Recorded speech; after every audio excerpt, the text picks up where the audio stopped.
What's up, everybody? I'm Kylan Watson.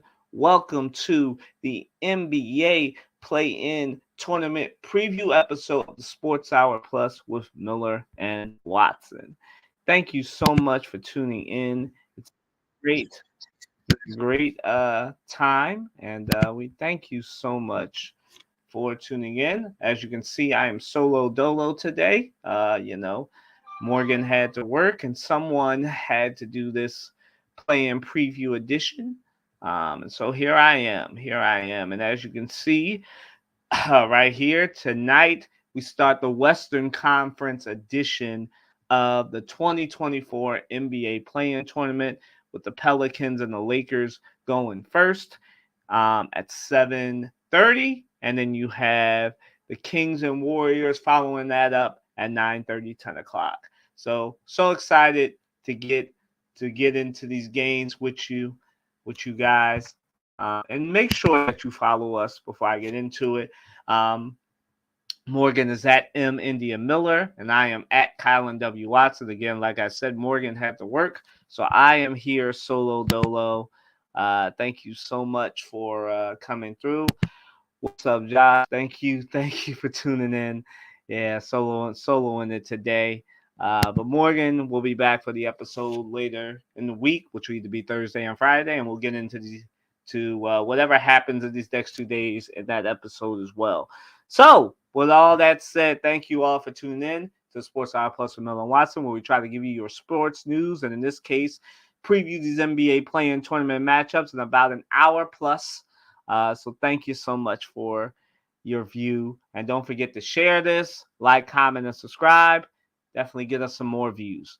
All right. So we start with this first matchup. As you can see, the Lakers and the Pelicans at 7:30 on TNT. Now, the Lakers are entering this game a little bit banged up. Anthony Davis has been downgraded from probable to questionable with a hip issue, hip pointer issue, and I think LeBron James is playing, but he is still dealing with a sprained right ankle. The Lakers do get some good news. It seems like Jared Vanderbilt is back, and they'll definitely need him if Anthony Davis cannot go. So this game really comes down to it. If the Lakers aren't healthy, I expect them to give it the old try. But I mean, the Pelicans are entering this game at their healthiest. I fully expect, especially if the Pelicans dominate this game like they should and use their length advantage, that they will, that they will more than likely come out on top. But you never can doubt the greatness of LeBron James, even on a bum ankle. He could drop about 40 or 50 tonight, and it could be the Lakers going up against the Nuggets, maybe a revenge playoff series there after getting gentlemen swept by them last year. But I'm going to get into this matchup. Like I said, no Anthony Davis means a lot on LeBron James, which means the others for the Lakers have to show up, especially as LeBron is entering 40. The miles are getting to him. His body is starting to wear out. So that gets us to the X factors. Since I'm on the Lakers, let's start there. The X factors for the Lakers is everybody else not named LeBron James. Now they do get a defensive advantage with Jared Vanderbilt back. Maybe he can do something to stop Zion Williamson. I know he's more of a center than a power forward, but maybe he can make it a little bit more difficult on Zion to just having him attack the basket and get everybody in foul trouble. But I think outside of him, two of the biggest X factors for the Lakers are Austin Reeves and Roy Hachimura. Somebody has to join LeBron in the scoring party tonight if they're going to beat the Pelicans, right? The younger, more lengthier Pelicans team. Roy Hachimura and Austin Reeves has to show up. Have to show up. So what does that mean? To me, that means Roy Hachimura averages about 13 and a half points this season. He needs to up that to about 17 to 20 tonight. Austin Reeves has to drop at least 17 to 20 as well. They have to get the defensive performance of the ages against Zion Williamson, CJ McCollum. I think Brandon Ingram is a little banged up too, but he should play tonight. You've got Troy Murphy Jr. off the bench. You've got a lot to deal with the Pelicans, and they are a team who can definitely, if they have their shot working, blow you off their home floor. So for the Lakers, they have to rebound. They have to keep Zion Williamson as best they can out of the paint. I know that's easy for me to say, and they have to do that if they want to win this game and avoid playing either the Kings or the Warriors later in the week for the 8th seed to see who will face the Thunder.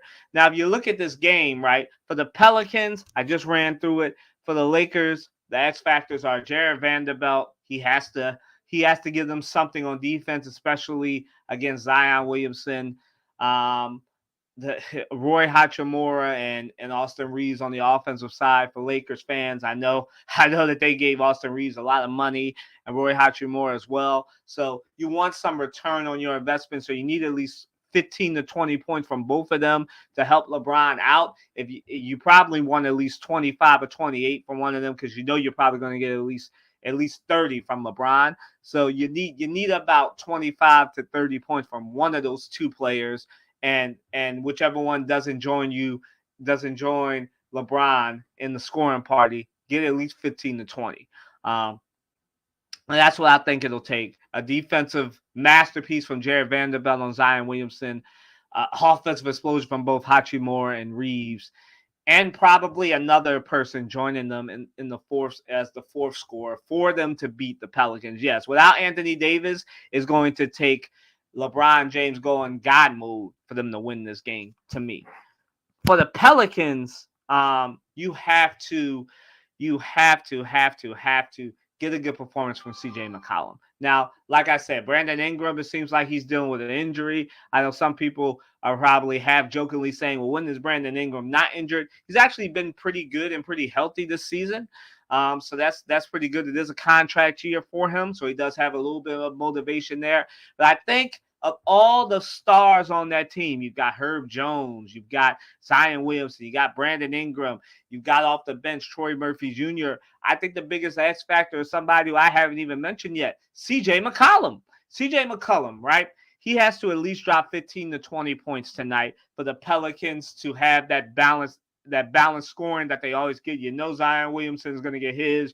Brandon Ingram is going to at least give you 15 to 20. So you need at least 15 to 20 from CJ McCollum. And he can do that, especially against, more than likely, he'll be going up against Austin Reeves. Now, Austin Reeves is an improving defender, but CJ McCollum should be able to easily cook him. So for the Pelicans, it's CJ McCollum, it's Troy Murphy off the bench. They have a really deep bench. Troy Murphy is one of the best three-point shooters. And obviously, it's Herb Jones and his perimeter defense. So if Herb Jones does his job, he should be able to stop Austin Reeves or whoever his matchup is. And again, the job for the Pelicans gets a little bit easier if Anthony Davis, if as it looks right now, Anthony Davis doesn't play. So you just need a normal effort, not an above average effort from CJ McCollum and Troy Murphy and Herb Jones. And I think the Pelicans can win this game. So ultimately, like I said, my prediction here is I think the Pelicans win this game. It'll probably start off a little bit of a slugfest, but eventually the Pelicans, having the younger legs and being the more lengthier and defensive advantageous team, I think will wear the Lakers out. I think the Pelicans win this game, go on to face the Denver Nuggets.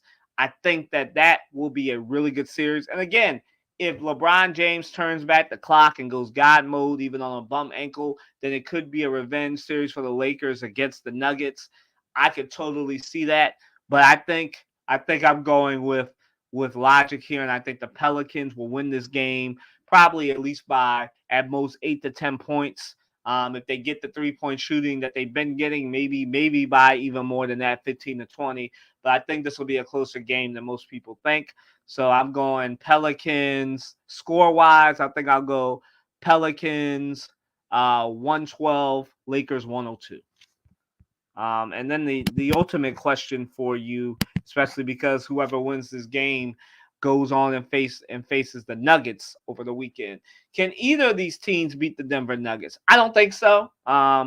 I think the Pelicans are coming. I think they're the future of the Western Conference, but I don't think they have enough to hang with the Nuggets, even without even the Nuggets having a significantly weaker bench than they had last year when they won the title. I don't think they have anything For the Nuggets, I think if it's the Pelicans, it goes about 6 or 7 games. If it's the Lakers, it goes about 5 games. I think if you're the Nuggets, you are rooting for the Lakers because I think that'll be a little bit of an easier matchup for you. Um, but I think the Pelicans are lengthier. They have the three-point shooting. They have the defense to hang with the Nuggets. So I think if this goes the way I think it'll go tonight, Pelicans Nuggets should be a 6 to 7 game series. But I still think the Nuggets will come out on top. But I think the Pelicans are coming, and you guys really should watch out for the Pelicans in these next few years. So moving right along to the next one. Oh, the rivalry of the Western Conference of the last few years. The Golden State Warriors versus the Sacramento Kings happening tonight at around 10 o'clock to 10:30 on TNT. And again, this is a, these two teams really don't like each other. It's not really a rivalry, but it's becoming a rivalry. And it's a big one if you really think about it, right? Because the Kings and Warriors went at it these last couple of years in the playoff series. Now they're going at it to see who's going to stay in the playoffs, who's going to play the loser of this 7-8 game between the Pelicans and Lakers. So this is a really big game because loser of this game goes home, goes fishing, go to Cancun, goes to the beach, whatever metaphor you want to use, right? And so I really do think that this will be a big game. What's up, RC? Nice to see you again, man. Shout out to Josh as well, who's also in the comments. So again, get in this comment section, guys. Solo doloing here. Like I said, Morgan had to work. She should be back either Thursday or Friday. So I'm solo doloing here, giving y'all this preview. So back to this game, right? So the X factors for the Warriors, right? The Warriors X factors pretty simple here. The Warriors X factors. Jonathan Kuminga, if he lays his stamp on this game, if he's dominating, if he's out rebounding the big boys of the Kings, if he's able to dunk, get some shots off, he can definitely change a game. Now, obviously, he won't have a bigger impact than like a Steph Curry or a Klay Thompson, but I think if the younger parts of this Warriors team show up tonight, then the Warriors can pull off the upset and beat the Kings, which isn't really an upset, but just record wise, obviously the Warriors were doing this a lot this year. They were a roller coaster ride, but you can't count out the experience over the inexperienced Kings, even though they've been in the playoffs. I think this would be a really good game. So for me, it's Jonathan Kuminga. He's a big factor. Obviously, Draymond Green. If Draymond Green is locked in and isn't getting technicals, he's also a big one. And obviously, Klay Thompson. The biggest one here is if they get old Klay Thompson. I'm not saying Klay Thompson who was dropping 30 in the playoffs, 20 points. I'm talking about the Klay Thompson that can just consistently hit a three-pointer. If that Klay Thompson shows up, he showed up over the weekend. If he shows up again, then yeah, the Warriors can definitely beat the Kings. But it's going to take Kuminga doing well. It's going to take all the younger half of the Warriors that have been showing up these last few weeks. And obviously a Klay Thompson performance for the ages. We know Steph Curry is going to go off. He's going to keep the Warriors in this game. And if Draymond Green can stay focused, not get teched out, not try to out-tough and out-grit the Kings, then yeah, the Warriors can pull it off. But you see what I'm talking about here. If Draymond Green maintains his focus, if Klay Thompson can turn back the clock for another game, if he can get back to that 15 to 20 point score, maybe even old Klay, 2016, 2018 Klay dropping 25, 30 a playoff series, then the Warriors can beat the Kings. But I just, I think that's counting on too much. I think Klay Thompson can at least give you 15 to 20. I think if Draymond Green is locked in, then yeah. But again, Draymond Green being locked in, that hasn't really been the case these last few weeks. But if he can lock in now that it's playoffs and unlock playoff Draymond, then yeah, the Warriors can win this game, send the Kings home, and then face the loser of this Lakers Pelicans game for who's gonna face the Thunder. So that's my Warriors X factors. Like I said, Kuminga, Draymond Green being locked in on both sides of the ball, and if Klay Thompson can turn back the clock. Right now for the Kings, that's a big one. I see Warriors running on fumes. Sad to see the Kings regress a bit. Yeah. The Kings really went through it with the injuries, and obviously the Warriors turned it on late and barely got to the 10 seed. So yeah, I'm sorry, to the 10 seed. And yeah, RC's not wrong there. The Warriors are running on fumes. The Warriors are begging to be put out of their misery. But will the Kings do it? For the Kings to do that, these are the Kings X factors, right? Malik Monk. Malik Monk, I think, is a big factor for the Kings here, especially coming off the bench. If Malik Monk can score, can do what he does, and score like 20 plus points, then yeah, the Warriors have no chance. Obviously, Malik Monk is a little bit of a liability on defense, but if he's scoring 20 to 25 points, if he's helping the Kings bench stabilize, for the Kings, it'll be, can they survive when De'Aaron Fox goes to the bench? Can you survive that? Can your other players show up? Can you survive when Sabonis is on the bench? And if that can happen, if the Kings depth and talent shows up, because obviously the Kings they're the younger team, they have more depth. They don't have more talent, obviously, because Steph Curry, Steph the God Curry is on that roster opposing them. But yeah, they could definitely out young the Warriors. So they can do that, take advantage of their young legs, actually hit some threes, play some defense, out rebound the Warriors. The Kings should win. For all intents and purposes, the Kings should win this game. Like RC said, the Warriors are running on fumes. They're old. Everybody but Steph Curry isn't really performing to the best of their ability. But if any team can shock the Kings, it's the Warriors. Don't get me wrong.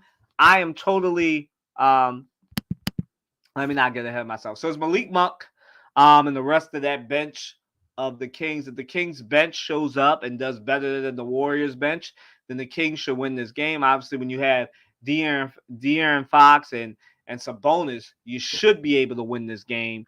And if you can get something from Harrison Barnes as well, and Keegan Murray, you should be good if you're the Kings. So that's Malik Monk, the bench, and the others. If they show up, then the Kings win this game pretty handily. My prediction here, I hate going against the Warriors because I do love Steph Curry and Klay Thompson, but just got to win out. Again, just like with the Lakers and Pelicans, you're relying on Steph Curry and Klay Thompson to go God mode for the Warriors to win, and I just don't think that's going to happen tonight. I think the Kings will win this game. I think the Kings will win a pretty close game, 120 to 112 over the Warriors. They'll send the Warriors home, and the Warriors will have some questions. Now, the ultimate question here that you want to know when you're thinking about this game, can either of these teams beat the number one seeded Oklahoma City Thunder? The answer to this question, obviously, and like I said, the winner of this game will face the loser of the Pelicans-Lakers game. But if it goes the way I think it'll go, it'll be Lakers-Kings. Can either of these teams beat the Thunder? No. And the word no. Now, if it's the Kings, the Kings can give the Thunder a run for their money. Obviously, the Thunder are the more talented team of all these teams here. They have more depth. Obviously, the Lakers, they have the talent advantage over them just because of having LeBron James and Anthony Davis on their roster. But I just think that when you have to go up against the rising duo of Shai Gilgeous-Alexander, Chet Holmgren, the Jalen Greens, the Lou Dorts. I just don't think either of these teams have anything for the Thunder. I think if it's the Kings, the Thunder win in about 6 games. The greatness of De'Aaron Fox, I think, gets the Kings at least 1 game out or 2. So I think the Thunder win in 6. If it's the Lakers, I think the Thunder win in about 5 games. I'll give Anthony Davis and LeBron James their credit and at least give them 1 game. So I definitely think that none of these teams on the West Side have anything for the Thunder and the Nuggets. I think if it's Pelicans, Nuggets, it's going to be, like I said, a 6-game win for the Nuggets. Might go 7, depending on the greatness of Zion Williamson, Brandon Ingram, and CJ McCollum. And I think that, if it's the Lakers, it's 5 games for the Nuggets to take them out. So I definitely think that the top 2 seeds are going to win either way in the Western Conference. So yes, that's your Western Conference play-in preview for tonight. Like I said, I'm going Pelicans over Lakers, Kings over Warriors, um, Pelicans over the weekend in this next 2 weeks, ultimately losing to the Nuggets in 6 games, maybe 7, and then whoever wins between Lakers and Kings going out in 6 games against the Thunder if it's the Kings, 5 games if it's the Lakers. So yeah. So now to the Eastern Conference portion. Obviously, for those of you that don't know, you might be a little bit confused about why the West is going first when usually it's the East that goes first during the playing games. You can blame the Philadelphia Flyers. The Philadelphia Flyers have a chance to make the playoffs tonight. They're not going to make the playoffs. No chance in hell that happens. But this is why the West is going first. Um, yes, I totally agree, RC. The Thunder are going to taste that playoff success and probably meet up with the Nuggets in the ECF because I don't think any of these teams have anything, and I think it's going to end up being a Nuggets and Thunder. I say ECF Western Conference final. Um, so yeah, so I definitely think that. But yeah, to going back to what I was saying, if you're wondering why the West is going first and not the East, that is why the Philadelphia Flyers are playing tonight, and they have a chance to make the playoffs. No chance in hell that happens. But that is why the West is going first instead of the East because the Sixers, because they share an arena with the Flyers, couldn't play on their floor today. The Flyers wouldn't do it. And now the Sixers and Heat get an extra day of rest, and so do the Bulls and the Hawks. And the West goes first, and that is because of the Philadelphia Flyers. Um, RC. Oh, man. He's sick of the heat. Oh, man. Don't let Heat Nation hear you say that, RC. Heat Nation is vicious, man. So yeah. So I just wrote a preview for this. You can check it out in the description below for the last word on sports.com about this game, Sixers Heat. I think that this will be an interesting game. Obviously, it's playoff Jimmy versus a returning and rejuvenated Joel Embiid. I think this will be a good game. This will be the best game of the 4 happening over these next 2 days, I think. And I think that this will be a great game. So let me just start with the Heat and their X factors. So I think the X factors, obviously, these two teams played 2 weeks ago, and it went the way you would expect. Joel Embiid came back. The Sixers won the game, 108 to 102. The score was a little bit deceiving because the Heat went on runs, as RC pointed out, as they often do. The playoff version of the Heat and the regular season version of the Heat are two different teams. But unlike what happened 2 weeks ago, the biggest X factor for the Heat is back, right? Tyler Hero. A lot of people, they laugh at Tyler Hero, but Tyler Hero really does make a difference for the Heat. He gives them a more consistent three-point shot, something that they don't have, as the Sixers found out 2 weeks ago that they don't have when he's not on the floor. They're pretty reliant on Duncan Robinson, and that's not really a consistent three-point option. He's not as good as he was. And so, you have that's the biggest X factor right there. Tyler Hero being back on the floor. If he's dropping 25 plus points tomorrow night, then the Sixers are going through a really bad time because when Tyler Hero's on, that usually means you have to give him extra attention, which allows Jimmy Butler and Bam Adebayo to have full reign and control. Now it's going to be interesting to see how the Sixers decide they want to defend. Obviously, they may not have Anthony Melton, so it'll be interesting to see if they let Tyrese Maxey spend a good portion of his time on him. If they let Kyle Lowry do it. I believe Kyle Lowry will spend. To me, if I'm Nick Nurse, I'm having Kyle Lowry, shadow Tyler Hero throughout this game. When Tyler Hero goes to the bench, Kyle Lowry goes to the bench. When Tyler Hero comes back into the game, Kyle Lowry's back in the game. That's why you have Kyle Lowry. He's older, he's aging, but he can still play some defense. And I think that's going to be big. Lowry and Maxey's defense on Tyler Hero will be big. Obviously, you have Scary Terry. I think that of the two, I think you put Maxey on Terry Rozier. He's definitely improved on defense. But I think that you put if you have a choice, if you're Nick Nurse, you're gonna put Maxey on Rozier and let Lowry take the first crack at Tyler Hero. The other X factor there for the Heat is Jaime Jaquez. Now, 2 weeks ago, he really didn't have a big game. They put Tobias Harris on him, and Tobias Harris was able to make sure that he stayed pretty quiet throughout that night 2 weeks ago. But I think, like I said, with Tyler Hero being back, there's some increased chances that Jaime Jaquez can go off. He's very good at corner threes, and obviously, as the Sixers found out throughout this 4-game series, he can grab rebounds, he can attack the paint. So it's going to be big for Tobias Harris, Nicholas Batum, and others to keep Jaime Jaquez off the boards. That's the main point of his offense, and make sure that he is taking very difficult shots. Jaquez and Hero are the two biggest X factors for the Heat. If both of them are on, then the Sixers may not win tomorrow night.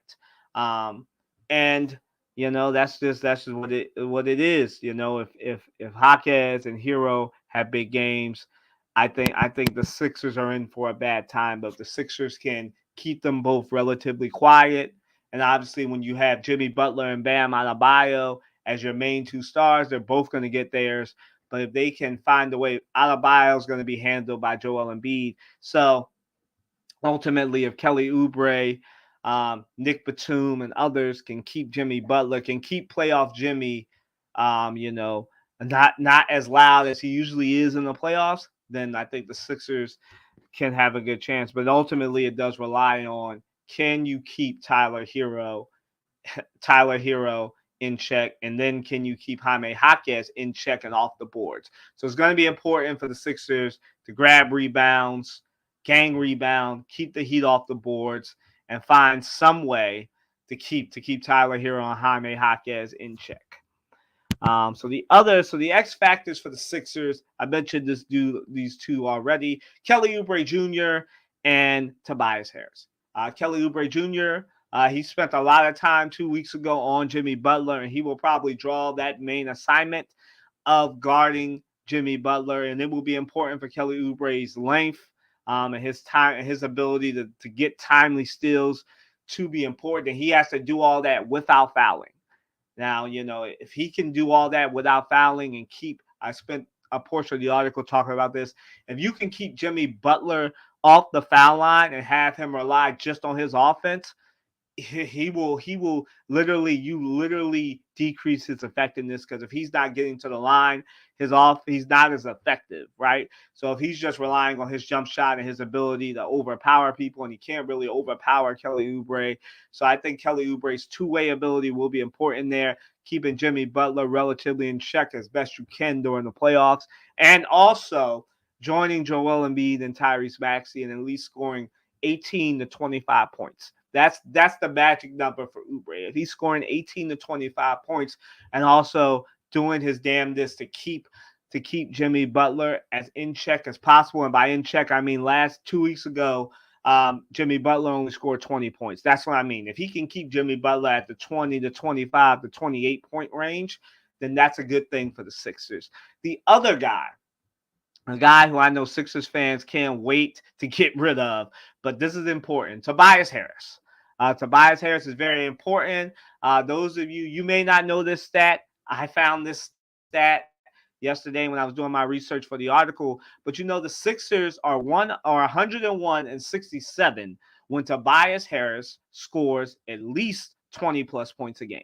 So the magic number for Tobias Harris is, if he's in that 20-point range, that means the Sixers more than likely will win that game.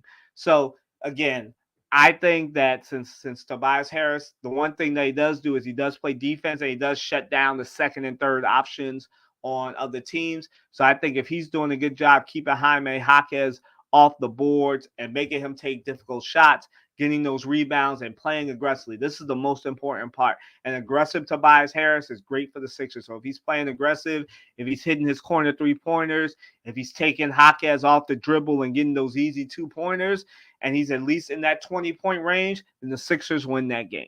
If he can do that, the Sixers will win this game pretty handily. If Oubre Jr. does his job, keeps scoring, keeps playing aggressive, keeps saving the Sixers offense when it gets stagnant, when Joel Embiid is on the bench or Tyrese Maxey is on the bench. And obviously, if both Tyrese Maxey and Joel Embiid, the best scoring duo before he went down, they were both averaging 60-plus points a night. So if they can do that, and obviously with Joel Embiid on the floor, most of you don't know this, Joel Embiid, when he's on the floor with the Sixers, they were 31-8 this season. That's good enough for the second best record in the Eastern Conference. Had he not got injured, obviously it wouldn't have been better than the Celtics. But if he would have stayed healthy, the Sixers' record of 31-8 this season with him on the floor would have made them the second seed in the loaded Eastern Conference. So I think that if Harris and Oubre Jr. come to play, the Sixers win this game pretty handily. So ultimately, my prediction here, I think the Sixers win this game 120. No, you know what? 125 to 110. And I think that they will then go on and face the New York Knicks without Julius Randle. And I think the Sixers win this game pretty handily. And then the other question here, just to add to it, can either of these teams beat the New York Knicks? The New York Knicks of it all. Will it be New York versus Philly or New York versus Miami? Two classic matchups for the NBA and the NBA playoffs. I think it'll wind up Knicks versus the Sixers, and I think the Sixers will win that series in 6 games. The Knicks are a great team, and I think Jalen Brunson's greatness gets them at least 2 games. But if Joel Embiid plays like he's been playing, and he decides that we ending this in 5 games, then I could easily see the Knicks going down to 5 games, especially because they don't really have anything for Joel Embiid. Tyrese Maxey, he's been talking about how he's had to grow, and it's really showing. He's been playing like a dynamo. He's going to be the most improved player award winner. I think that both of these teams are equipped to beat the Heat, to beat the Knicks. Sorry, not the Heat, beat the Knicks. And I think that if it's the Sixers that win this game, the Sixers beat the Knicks in 5 to 6 games. If it's the Heat, it goes 7 games.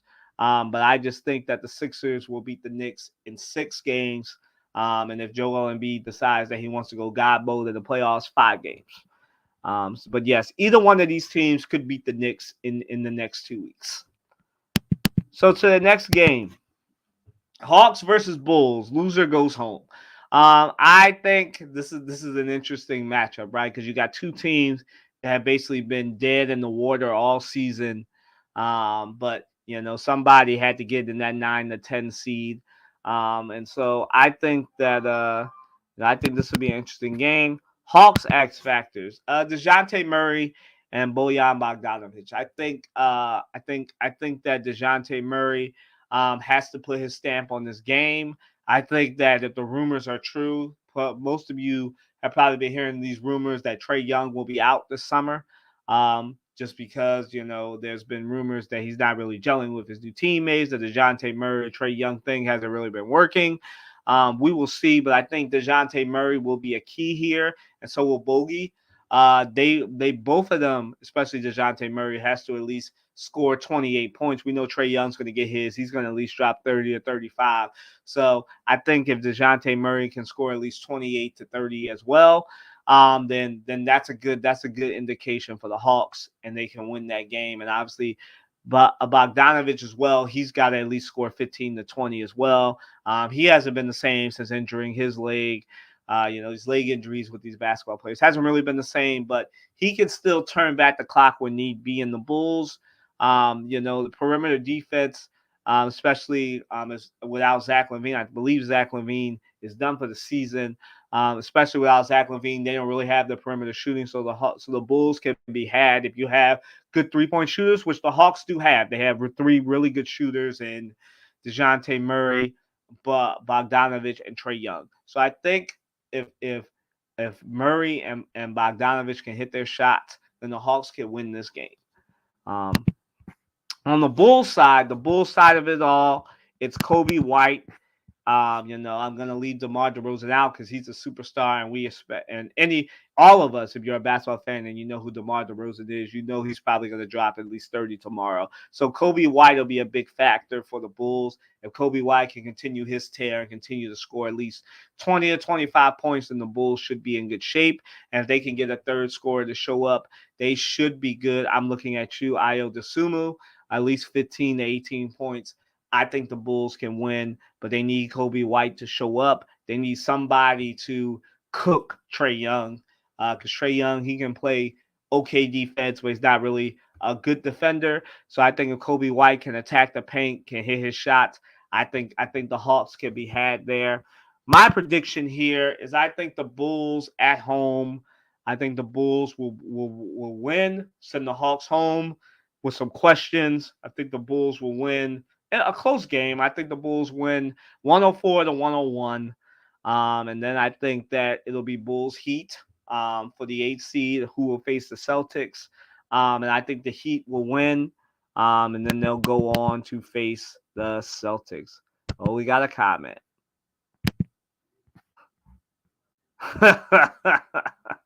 RC is not believing in the Bulls. The Bulls are not. I believe he meant to say all that. DeRozan wasted his career on the Bulls is sad. Yeah.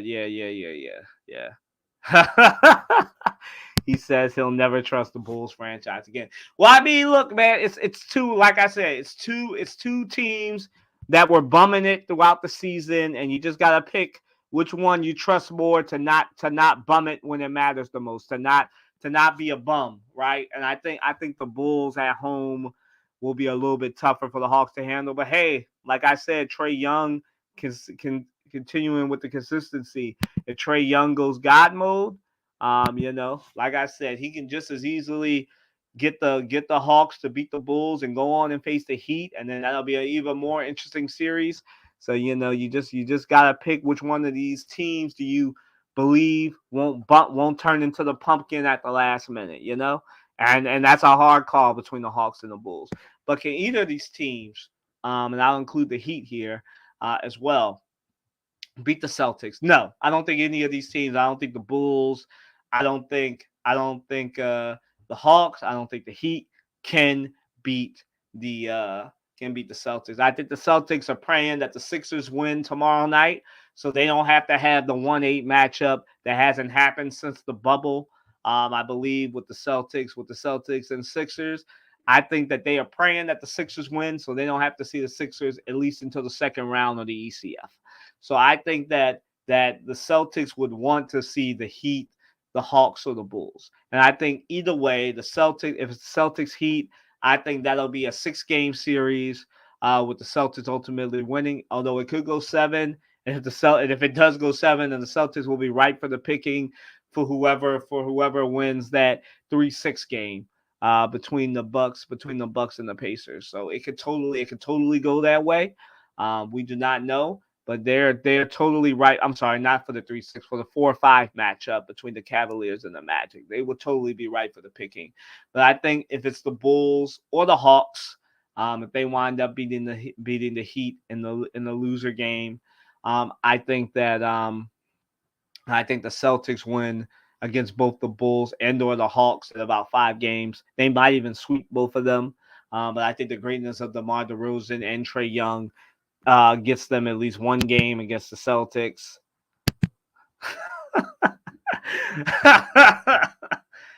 Oh man, RC is really on that. Unless the Celtics whole starting lineup has the flu and needs all series long bed rest, none of these playing teams will beat the season series. You don't believe in my Sixers, RC? I think the Sixers are the only team in the East, like I've said on the previous shows, and I'm saying here, that can give the Celtics anything. I think the only 2 teams that can beat the Celtics are themselves and the Sixers. But like I said, I think the Celtics are rooting for the Sixers tomorrow against the Heat. I don't think they want to see the hottest team in the NBA right now, the Sixers, who are currently on an 8-game win streak. I don't think they want to see a 1-8 matchup because last year the Celtics Sixers, as we all know, went 7 games. I don't think they really want to see Yes, RC, Joel Embiid is back. He is. He's been back these last 2 weeks. That's why they've been on the 8-game win streak. Yeah, he didn't play against the Nets on Sunday, but yes, he's been back for a majority of these games. These last 2 weeks. Yes, RC, he's back. So yes, so yes, so I like I said, I think if it's the Hawks or the Heat, 5 games. I'm sorry if it's the Hawks or the Bulls, 5 games it'll take for the Celtics to win. And I'm only giving Trae Young and DeMar DeRozan their respect. I think that if the Celtics decide that they want to show their will against either of those teams, they could sweep them. And I think if it's the Heat and the Celtics, I think it goes 6 games. I think that series goes 6 games. Um, so yeah, so those are my thoughts. Like I said, tonight, Pelicans over Lakers, Kings over Warriors. So Lakers. I'm going with the Kings. Sixers, Heat, going with the Sixers. For tomorrow, Bulls, Hawks, going with the Bulls. Hawks, Heat, going with the Heat.